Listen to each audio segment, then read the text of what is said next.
Russia has fired cruise missiles at a western Ukraine city far from the front lines of the war, killing at least 5 people in an apartment building.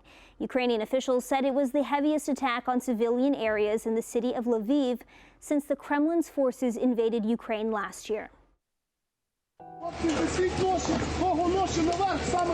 5 people have been killed and at least 36 more injured after a Russian missile strike on a residential building in Lviv early this morning.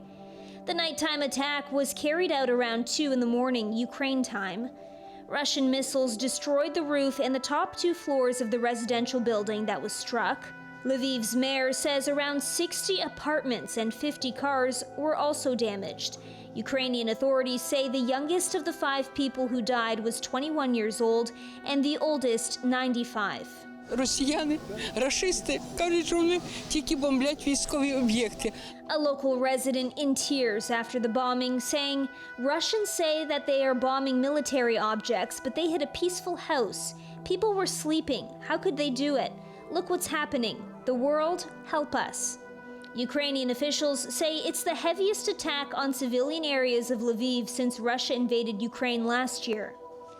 While pursuing Russia's war of choice, members of Russia's forces and its officials have committed crimes against humanity, including against children. Members of Russia's forces have committed execution-style killings of Ukrainian men, women, and children, and alongside other Russian officials have deported hundreds of thousands of Ukrainian civilians to Russia, including children who have been forcibly separated from their families. Due to the unabated bombardment and shelling by the Russian armed forces, as of July 3rd this year, at least 494 children have been killed. Meanwhile, Russia and Ukraine have accused each other of plotting to stage an attack on the Russian-held Zaporizhzhia nuclear power plant.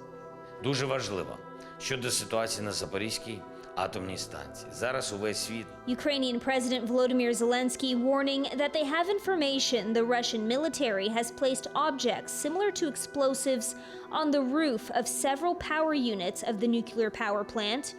Russian troops seized the station in the days following the Kremlin's invasion of Ukraine in February of 2022. Each side has since regularly accused the other of shelling around the plant and risking a major nuclear mishap.